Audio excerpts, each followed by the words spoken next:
Hello everyone. My name is Mathura and I am today in Oxford.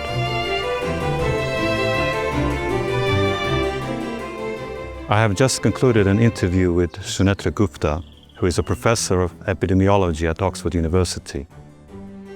But in COVID years, she was also one of the original signatories of the Great Barrington Declaration, which was advising for focus protection instead of blanket interventions in the society. We spoke of COVID and its aftermath, but also of the notion of science in general. We spoke also of her literary career and what that has meant for her. So I think it's quite a unique opportunity to see more into her persona and to know of her views more widely. Hello everyone and welcome to our podcast. My name is Mathura 𝐒𝐻𝐵, and I'm a poet and a writer, and today I have the good fortune of talking to another writer who is better known though for her professional work in science, being a professor of epidemiology at Oxford University. Professor Sunetra Gupta, thanks very much for taking time to talk with me today. It's my pleasure. I would like to start on the literature side of things, and I would like to start with a quote which reads, "I will not go into the inebriated spring winds. I will sit alone, content in this corner. I will not go forth into the drunken winds." So this is from your debut novel, Memories of Rain. You are in turn, of course, quoting Rabindranath Tagore.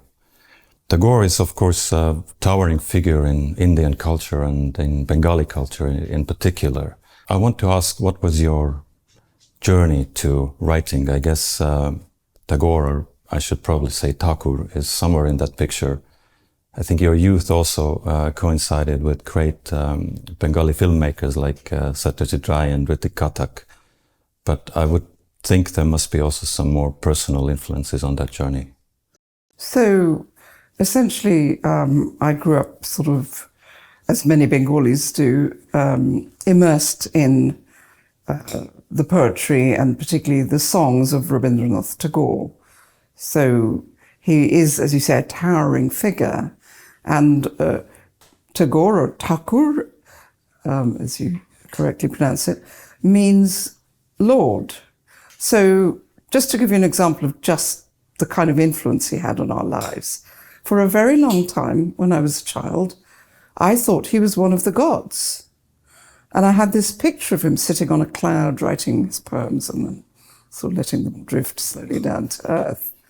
And this was the kind of influence, this one single person, who of course was not just a poet, but also a philosopher and an essayist.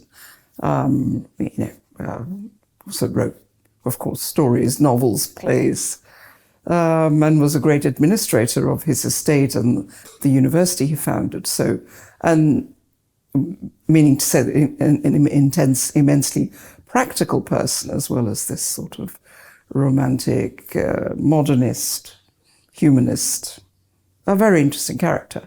But the kind of weight that he has had on the Bengali culture is, I think, a very curious one. And so for me, of course, growing up, and my father sang Tagore songs semi-professionally, so it was very much, my experience of growing up was, sort of waking up to him singing that song, which in Bengali is 𝐒𝐿𝐵 রাতে সবাই গেছে Pune. And so I lived in that atmosphere, but also, again, my father was a huge influence on my life, and he also belonged to a particular sort of late 20th century tradition. So Tagore, you might say, you could locate within the early 20th century Bengali modernist tradition. But then there was the later tradition in cinema of Satyajit Ray, Hrithik Kathak, Mrinal Sen, all of whom were good friends of my father, and with whom I had the privilege of interacting regularly. So that was the atmosphere I grew up in. Plus also just to say that there was this sort of general atmosphere in Calcutta of what I would call an internationalism that has sort of disappeared and been replaced by globalism. But, you know, we were regularly watching films from Europe, Africa, South America. So, you know, we were in conversation with the world, I felt, in the 70s when I was growing up there. But when I came to write this book, I felt one of the things I wanted to explore, to return to your question, was not just whether, I didn't just want to sort of report to the world what Tagore was and translate his poems in a very personal way, as I did. I wanted to explore go deeper into the kind of cultural context of what it's like to live in a culture which is overwhelmed by one single poet. So originally Memories of Rain was actually called The Dregs of a Poet's Dream, because there's a sort of two-way, it's a very complex situation. On the one hand, here you are, you know, your life lived, transacted through the beautiful output of this poet and philosopher.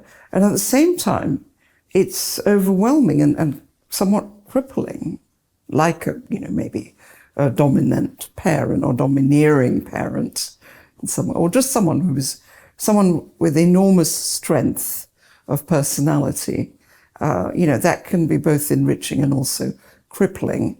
And I kind of that's what I really wanted to explore in the character, the main character in this book. What is it that literature and storytelling does for you in generally? This interview goes out for a channel that is focused on the state and meaning of freedoms. Is there a freedom you have found in writing and storytelling? Well, it is the ultimate freedom for me. It's a freedom of the spirit, which contrasts, I think, with notions of libertarian freedom, in the sense of it's not a freedom that one needs to achieve against the constraints of living in a society, and sometimes living under, even in an authoritarian regime. The freedom that's granted to one by virtue of art is one that transcends those conditions.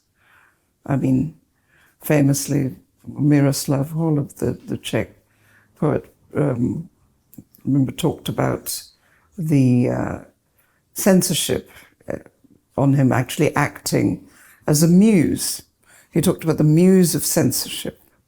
So very paradoxically, the freedoms that are granted by the personal acts of creativity can first of all exist within, they kind of operate independently of other freedoms and can even gain inspiration from certain types of constraint. So I think it's quite important to distinguish between these types of freedom, the ones that you grant yourself, and the freedom for the mind to roam, to break molds. And so, when you think about storytelling, I also think about narrative as rupturing things rather than... So storytelling, there's an idea of storytelling which I think became entrenched because of the markets intervening in the production of literary fiction about 25 years ago. And there was this idea that stories had a beginning, middle, and end. And that's never how I've told stories. And so at the time I realized that actually that may well be how we tell stories to each other when we're chatting around a dinner table. But actually the stories, when you're writing or when you're creating, making art, or in science as well, any form of knowledge, what you're doing is you're actually breaking that conventional structure. So breaking conventional structures, challenging these structures, those are the sorts of freedoms that I associate with the act of writing. and also of doing science, practicing science. Since we will be talking about the COVID, I mean, I think that's one of the problems that we encountered during that period, is that kind of freedom, which is actually breaking away from conventional storytelling, and the acquisition of knowledge, episteme, that became opposed by doxa. That the storytelling, instead of breaking it, it became even more entrenched and fixed. And I think that's where the real loss of freedom was manifest during the COVID period, was actually in the fixing of the doxa, as opposed to, in fact, conventional storytelling and breaking of that, which is necessary for the advancement of the arts and sciences. Yeah, very interesting that sort of became a narrative. And, we'll get to COVID in a moment. One of the things I liked about your writing is, and I think it ties with what you were just saying, that when I was reading them, I have a feeling you're often sort of expanding out in a way, from expanding out from the moment, rather than I don't know, like following on narratively or sort of, it's not a linear progression necessarily. It's more like all that is contained in a particular moment, then this is, you know, written out in a way. Yes, exactly. I think that's exactly what I was getting at, is that, you know, you have to me, the pleasure of writing is in trying to see where one can go, the act of just inscribing a moment, as you said. So, you know, you might sit down, I often sit down with sort of an idea, a thought about a person, or a type of person, or a type of situation, and I start from that point. And what's, to me, intensely liberating is that then that creates its own journey. A momentum arises from within the act itself that then, you know, sort of propels me. I'm not talking about automatic writing or anything like that, but something quite structured, actually.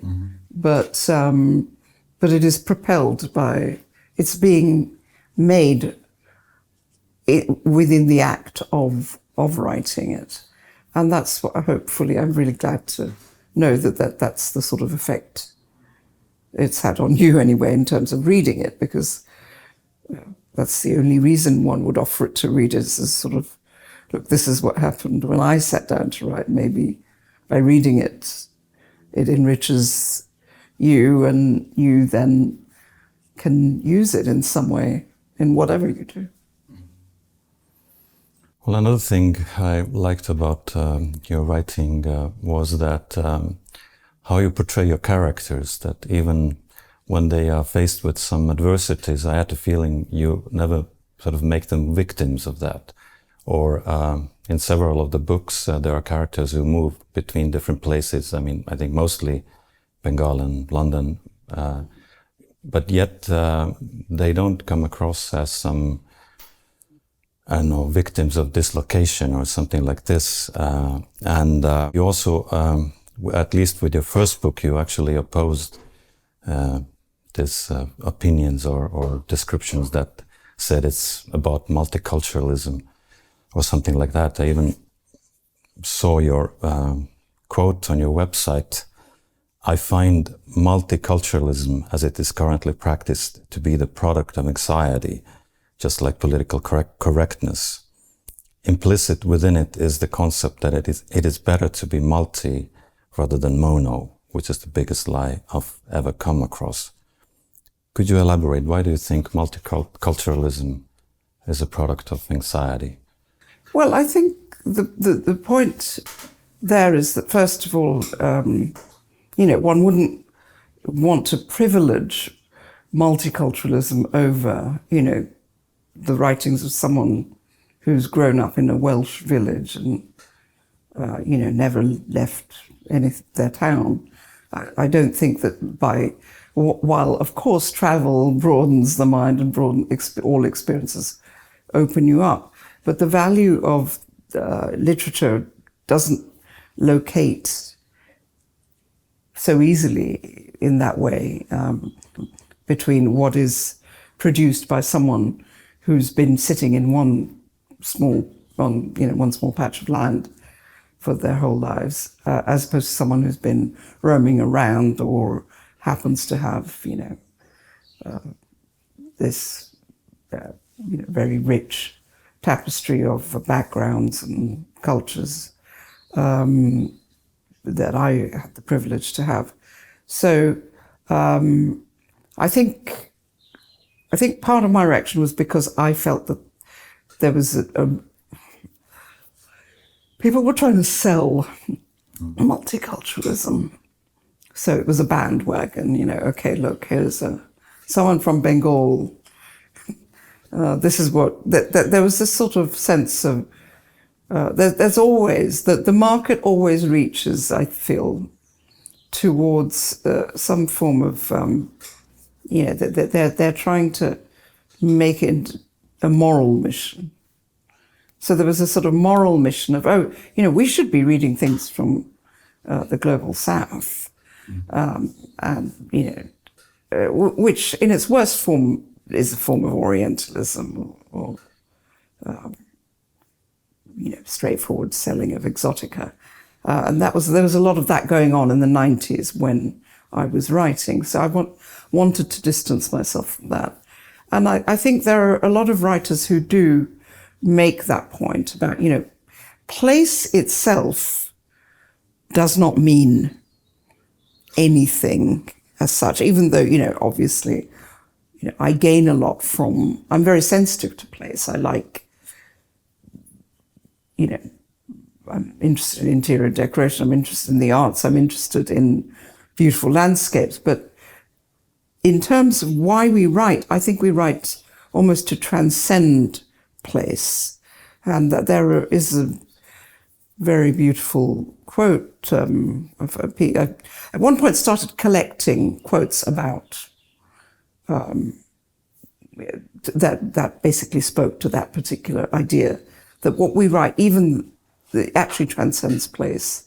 And there's a quote from John Banville, the Irish writer whose work I very much admire, where he talks about give me a small patch. I can't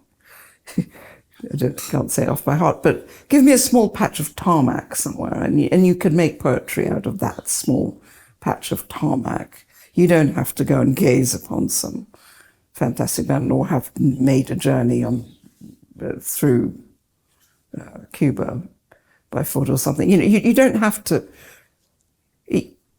Where we're trying to go with art, while it locates to place, has to also transcend place, I think, in order to have value. So while a lot of my work is naturally set in Bengal and Calcutta, because that's where many of my own experiences were located, and certainly where I was formed as a person,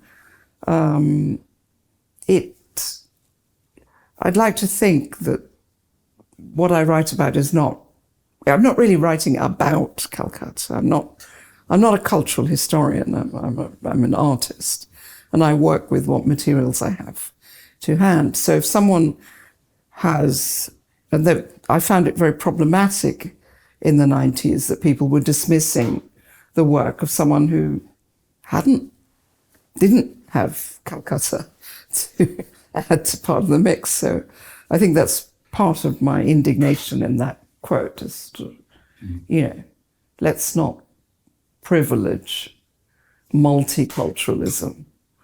And that's multiculturalism in and of itself is not a value. It's if you then from that create something that is bigger than the sum of its parts, then it becomes valuable. I was telling you, I've just visited the Alhambra in Granada and the Topkapi Palace, and in Istanbul is another example of where two different cultures converge, but what they create is something that blows your mind. It's not just a bit of this and a bit of that stuck together. And so I think that's the writer Amit Chaudhary also has a project, which is mainly music project, called This Is Not Fusion, where he navigates between Indian classical music and often Western popular music, and just shows how, you know, you can recruit strands of different cultures, but it has to be towards something bigger than that. It's not just a sort of lovely melange. It's not a bouquet of different kinds of flowers. So I do continue to feel strongly about that. I think those things don't stand the test of time. Many of the books that were written in that period, which were concerned with, you know, sort of, they had names that evoked sort of mango groves and this and that, turmeric and salt and, you know, pepper, you know, they were superficial, I think, in what they were doing with the ingredients of a multicultural past. And I don't think they endure. Well, I'm happy to say then that, at least for me, this Memories of Rain is still a very engaging read, hasn't timed. But as I mentioned in the beginning, you are probably better known to many people, especially in recent years, more as a scientist than a writer. What has the gift of that journey been for you, being a scientist? Well, to me, they are very similar activities, really. So my training is mainly in sort of using mathematics to understand biological problems. And so that is also very sort of creative, if you like, narrative breaking project.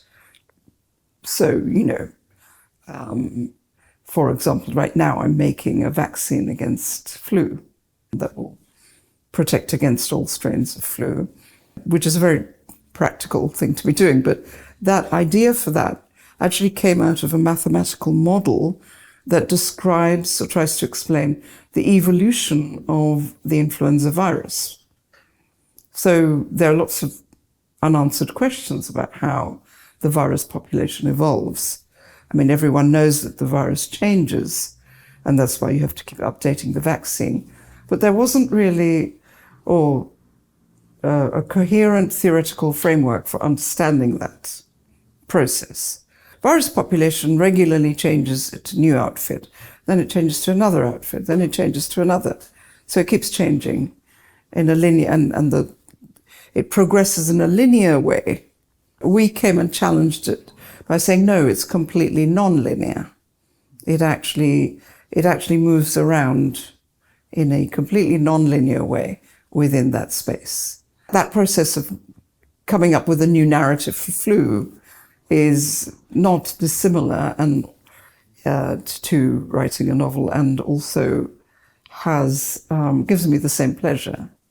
Critics of mine will say, oh, well, you know, you're making up stories about flu. But the truth is that you can make up stories that have a very practical impact. So, yes, what we produced for flu was a new evolutionary narrative, but that narrative is now being harnessed to make a vaccine. So there is nothing wrong in making or in creating new narratives, new scientific narratives. This is only dismissed by people who do not want to go in that direction and therefore feel that, you know, all of science is some sort of humdrum kind of mechanical way of slowly, incrementally adding to a body of knowledge. But actually it's not. I think that, or we all know, that the way science has moved is by sudden kind of changes in narrative. And that's the bit of science that attracts me. So I've never been a laboratory scientist sort of painstakingly testing theories, which is a bit of an embarrassment perhaps, but the kind of science I've done has always been, let's take a problem and try and find different ways of thinking about it. So it has the same sort of character, and it provides, as writing, and it provides the same kind of thrill for me. Well, I think this leads exactly to my next question, which is that well, in recent years we've heard a lot of this slogan, follow the science. Well, in COVID years, maybe later also with some of the green policies. Well, I don't have nearly as deep a background in science as you. I have studied some advanced math and advanced chemistry at some point. Probably all you need. And I think I would understand, or I do understand, when somebody tries to explore the world or understand the world through scientific inquiry. But on a societal level, I have had a hard time understanding the notion of follow the science, because it sounds to me like awarding science some moral authority over everything else. Well, maybe not even unlike church in the past. Yes. And I don't really feel that to be the role of science. Science is not like that. So when you say follow the science, you are basically talking about some sort of, you aren't talking about science, you're talking about a religion, some sort of religious position that is, has some of the appurtenances of science.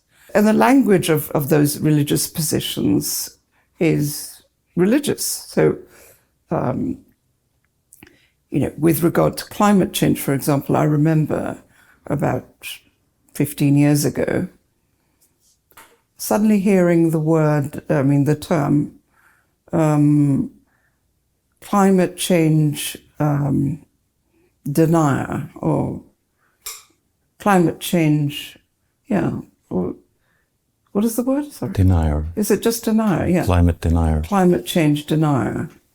And you just think, but that's an odd word. I mean, before that, I never really thought much about, obviously it was a scientific problem people were addressing, some of them using mathematical models, some using experimental techniques. As far as I was concerned, it was like any other scientific problem. And you would arrive at some kind of position about whether it was happening, why it was happening, based on your assessment of what the evidence and whatever theoretical framework you were applying to the problem.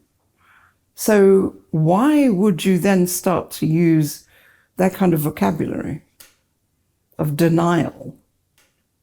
What is there to deny? It's in science that sort of word shouldn't have a place. In science you should either, or even a skeptic. I mean, where do these terms come from? You could say, I've considered this particular problem and I don't think that's correct, or I have doubts about whether the mathematical model is producing the right results, or how can you, there are lots of ways to either support or oppose some of the theories about climate change.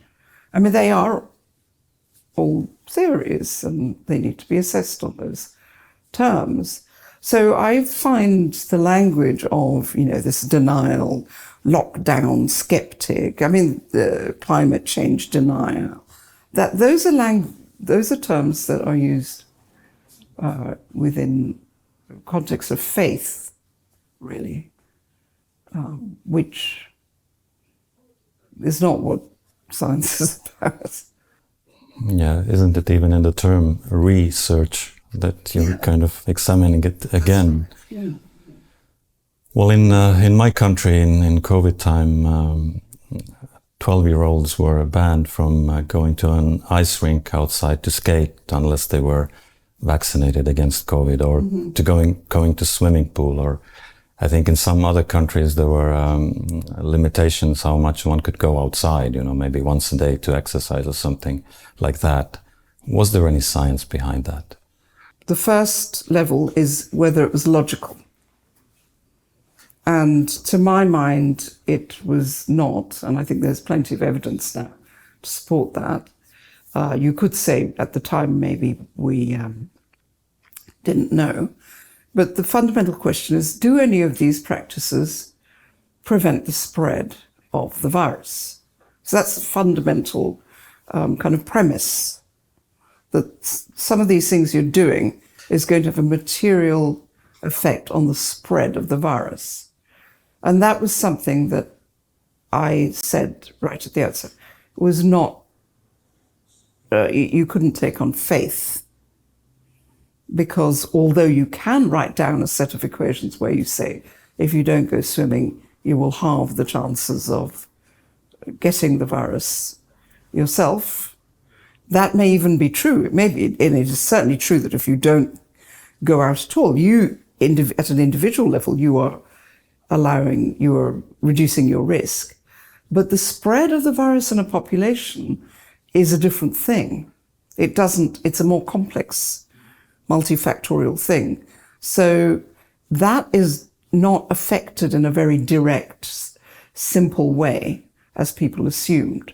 So half the population staying at home does not mean that the spread of the virus is halved.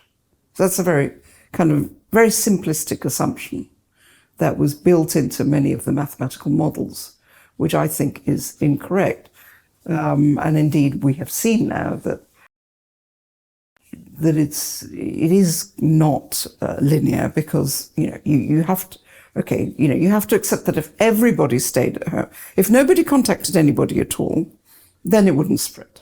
Okay, so that's one end of the spectrum, and the other end of the spectrum is if we carry on as normal, then it will spread as it would normally spread. But in between those two poles is not a linear change. It's not like a tap you can turn on and off. It turns out that either everybody stays at home, and what they do, have a lockdown like they had in Shanghai, where you really just could not go out, and they'd shoot your dog if the dog had run out of the house.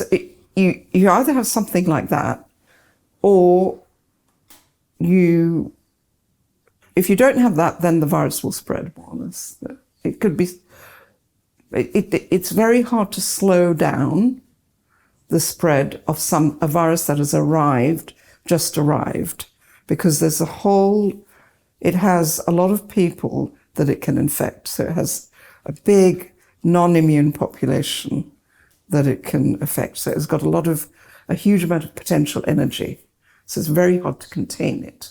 At the start of the pandemic, we didn't know whether or not this sort of social engineering could stop the spread of the virus. The question is, why would you not go ahead with it anyway? And the reason to not go ahead with it is because of the cost of it. The cost to a child of not being able to go and skate is, it is actually very profound, and we're seeing the effects now in the generation that had to suffer that. Their mental health is at an all-time low. And of course, the impact of lockdown measures on people in anywhere where they have to struggle to earn a living and cannot be supported by the state in the absence of earning a living that way is just staggering. So it was totally illogical to go ahead with these measures that would cause so much suffering and death, and poverty and food insecurity, and such terrible mental health problems for the young particularly. It made no sense to go ahead with that on the basis of a kind of notion, really, that maybe we would stop the spread. And then there were other layers of illogical thinking here, which was, if you stop the spread of a pathogen, people remain open to being infected by it. So it's actually a very good thing for the pathogen to spread if it is like SARS-CoV-2, which very rarely kills people unless they are of a certain age. It's better to have been infected and become immune, because that's what eventually that's where, when a new pathogen comes in, it goes through a period where it expands, and then people become immune, and then it reaches an equilibrium in the population. That's what we have with other pathogens, other coronaviruses, in fact. And at that point, not that many people die of it. And that's what we have now with COVID. So what we really needed to do was kind of achieve that state in a way that harmed the least possible people. And I think what we ended up doing was harming the entire population. And I don't think we managed to avoid much of the harms that were caused by the virus itself, although I do think that the vaccine would probably saved some lives of those who are vulnerable. Well, in the aftermath of COVID, you have earlier also spoke of the breaking or maybe damaging of the social fabric. Why do you think it was that so many people still went along with that? Almost like a frenzy to, almost at any cost, to fight this one particular virus, oblivious of all the rest that it could entail, the finer fabric of the society, or things that keep us together, relationships. I think, as you mentioned, children or teenagers, they were particularly hit by some of these measures, lockdowns particularly. Well, I'm not a social scientist, but I think a lot of it relates, well, one part of the answer is what we were talking about earlier, this sort of religious fervour that has accrued around some particular scientific positions. So, rather than questioning everything, there has somehow within society in the last however many years, well, since the 90s anyway, I think there's been a movement towards these monolithic kind of tribal positions, really. So society has become very tribal. So it has become harder, I think, for people to maintain friendships with others who believe something completely different. And this was never my experience, I've always had friends who had different political opinions. To me, growing up in Calcutta, the average, every evening would usually be some kind of fierce debate about, is abstract expressionism art at all, or something, and that was the joy of it, was that debate. Whereas I think now there is somehow, and it's anxiety again, it's driven by some form of anxiety, there's a need for people to cling to others who think the same thing. There's a need for that kind of safety, and which is a religious kind of phenomenon, really. So you cling to what you believe in, and you are with a group of people who believe the same thing. That, I think, is what underlies this kind of mass formation, I think, is what 𝐒𝐻𝐫𝐶 calls this phenomenon. But the question, there are other questions, like, was that something that was exploited by the political classes? Is that something that would have, endogenously arisen anyway, whatever happened? Would people have decided that, we want to wear masks to show each other that we believe in the same thing? More than actually, they refused, many scientists just refused to look at the evidence or the logic, indeed, of whether masks protected you or not. Even though, in fact, if you tell someone, just wear a mask, you'll be fine, and if they're vulnerable, you're actually telling them to take a risk. But people would seem to prefer to do that. Say, oh yeah, to an elderly person, go to the supermarket and wear a mask. That's not a good way to protect someone who might die of COVID.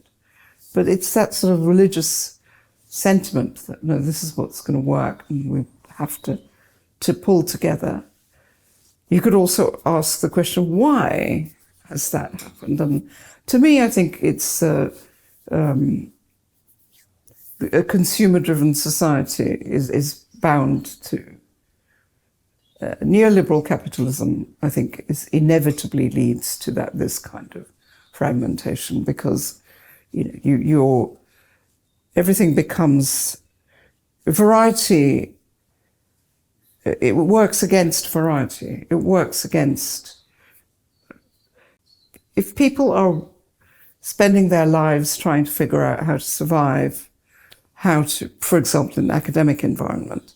In an academic environment, the academic environment has changed from one which I entered, where you came in, you did your research, you didn't really worry that much about, am I bringing in money?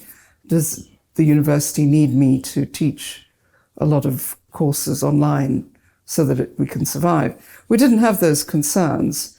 And, people were not looking to get ahead by pulling in lots of money, earning big grants, writing papers and getting prizes. But this has now become the fabric of academia, which requires people to form these, to have consensus. It favors consensus, which is the opposite of what a university should be doing.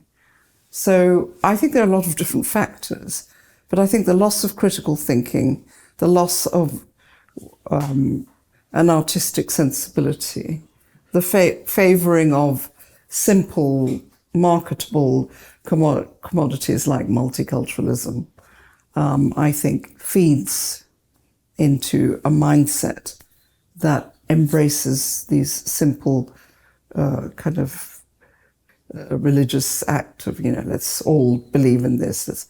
And to treat anyone who questions the orthodoxy as a traitor is something that's arisen out of this whole program, which is really problematic. You almost answered already my next question, which would have been, do you see also this tribalism, or at least let's say like push for conformity in scientific circles or academic circles? And what was your experience during COVID and with Great Barrington Declaration of the pushback against it? Because what you proposed was different from what most of the political authorities at least were. Yeah, it was different, but it wasn't, sort of rockets. It wasn't something we'd invented. That was actually the original, that was the sort of original playbook, if you like, yes, about how you deal with pandemics. So it wasn't sort of some wildly novel solution to a problem like this. But yes, it was treated with suspicion and, well, basically, I think I was and remain, to an extent, kind of ostracized from mainstreams. I mean, there were a lot of people who just dropped me. A lot of institutions kind of limited their interaction with me. And many colleagues who said to me, oh, I think you're right, did not speak out themselves and, still maintain that. Even those who say you were very brave, that's where it ends. They don't come out to support me particularly.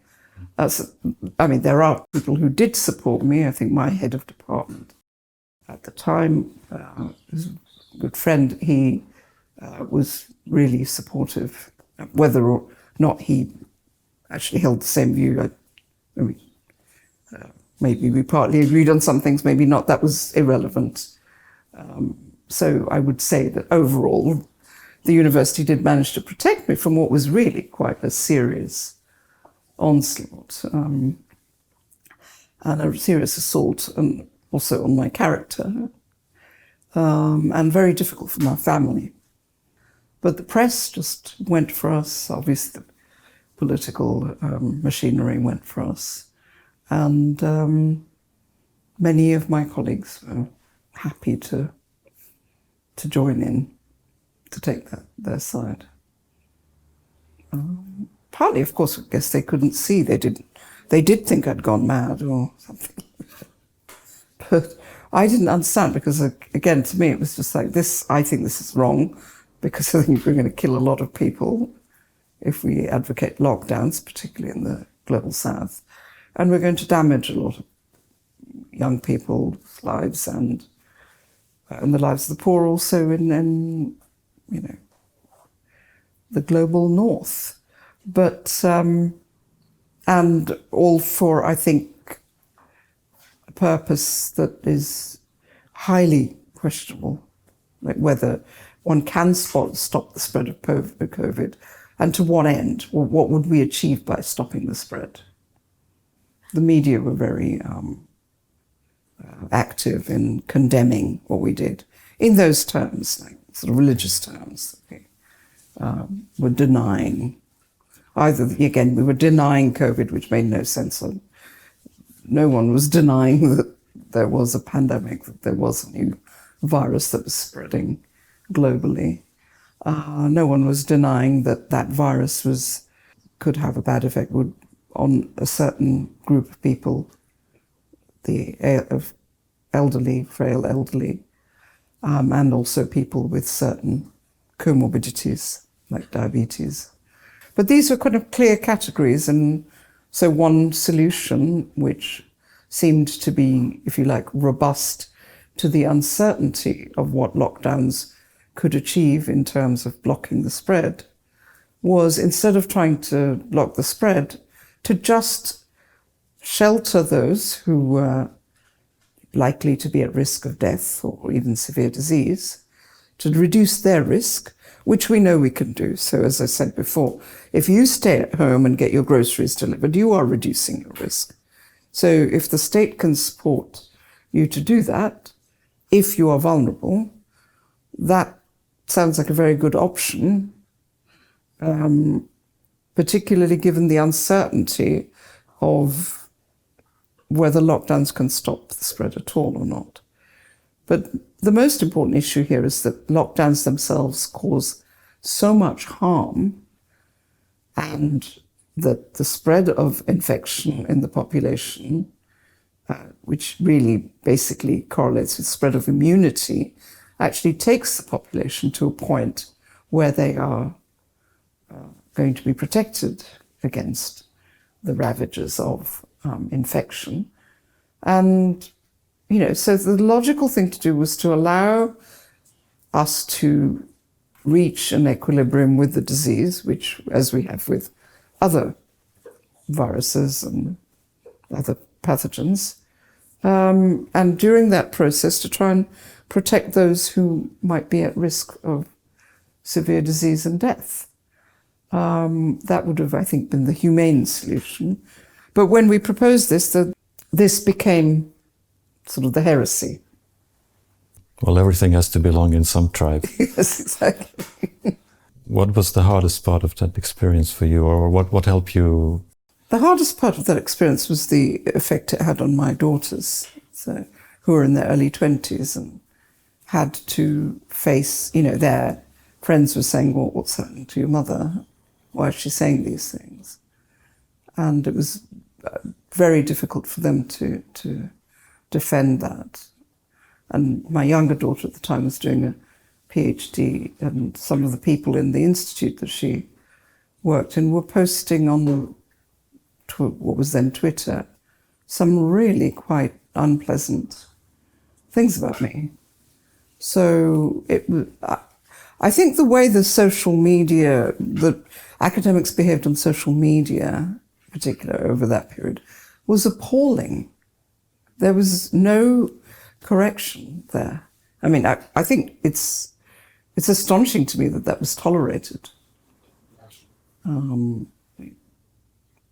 But it's very interesting. When it came to tolerating that, apparently that fell under the category of free speech. But to actually oppose lockdowns was heresy, not free speech. So I think there was total confusion. I think people were just clinging to ideas and instead of looking for a robust and interesting debate, instead of exercising critical thinking, people were just looking for these sort of religious comforts. yes, if you wear a mask, you'll be fine. If you do. But there was shifted into this sort of place of panic, I think. Do you think we will ever have a fair assessment of the COVID policies? I know there was an official inquiry here in the UK, but as far as I understand, it was still rather, well, monolithic was one of the words you used before, or narrow-minded. Is that it, or? I don't think the people who made the mistakes are, or even are willing to talk about it. So there have been a few events organised where, for example, the Committee for Academic Freedom tried to organise a debate between myself and Toby Green, who's a historian who was also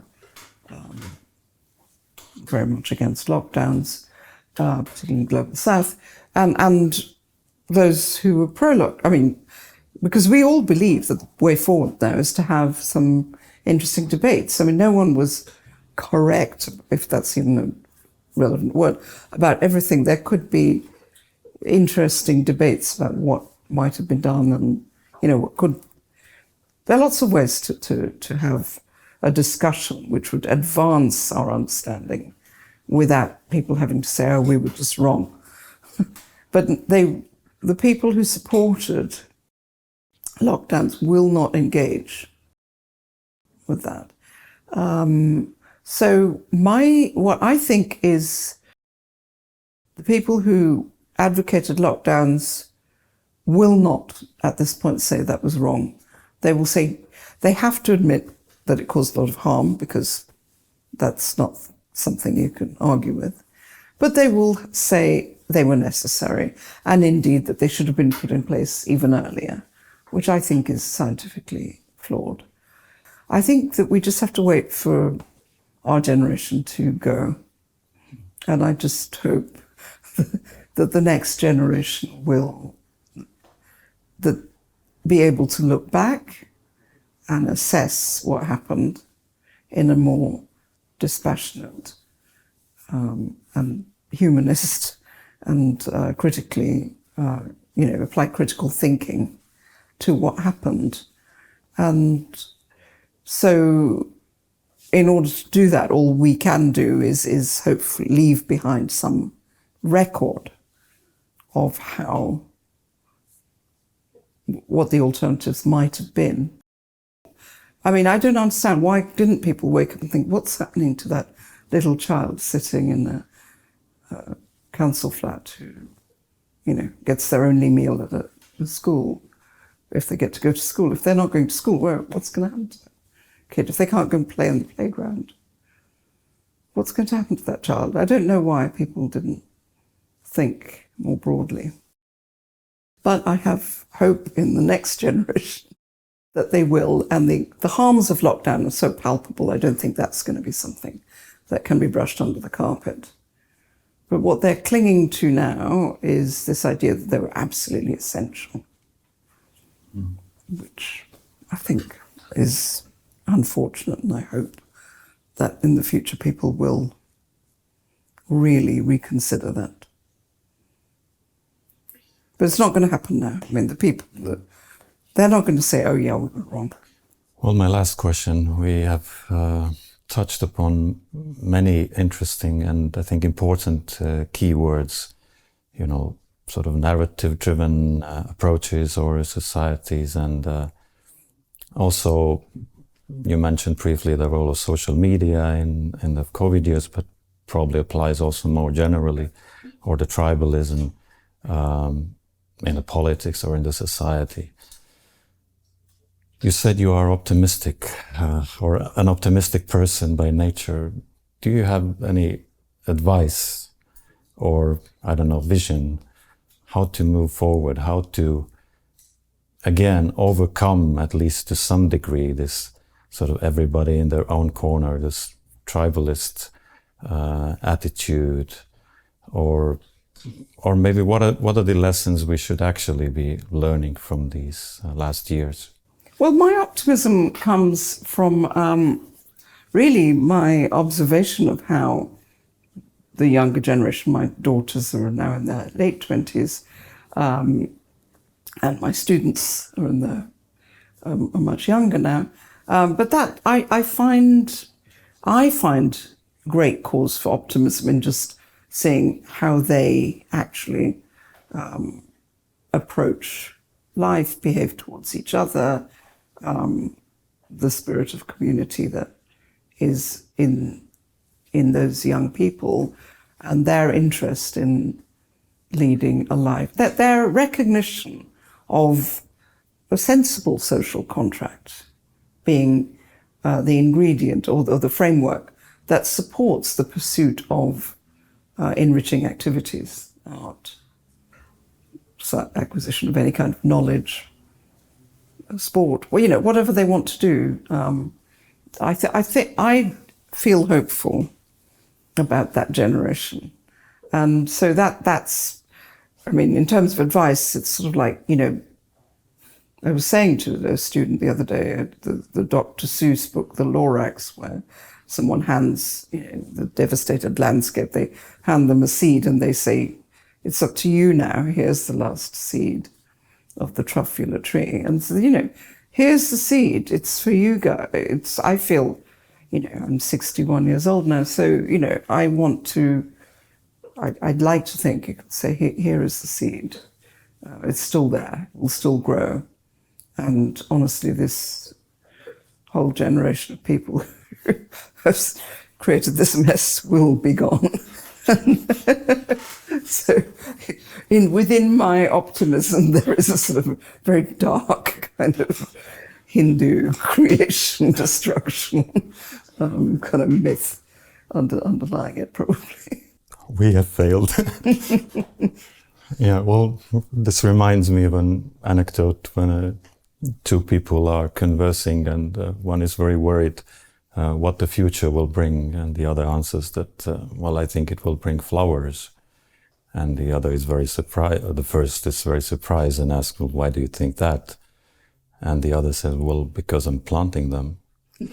So maybe. Exactly. So I think, yes, planting some more flowers is... Yeah. Directly and metaphorically. Yes, would be what I'd like to do anyway. Mm. Well, we started with Tagore, and maybe we could end with him as well. That would be nice. In the night of weariness, let me give myself up, to sleep without struggle, resting my trust upon thee. Let me not force my flagging spirit into a poor preparation for thy worship. It is thou who drawest the veil of night upon the tired eyes of the day to renew its sight in a fresher gladness of awakening. So let's hope for that fresher gladness, indeed, awakening. Indeed. And maybe indeed we started with literature and arts, and maybe this would also be a way out of this more... It is the key to the future. Mm-hmm. Art and literature. So let's trust them more. Indeed. Sunetra Gupta, thank you very much for having me here in your beautiful house and talking to you today. It's a great pleasure. Thank you so much for coming all the way over to see me and speak with me. Thank you.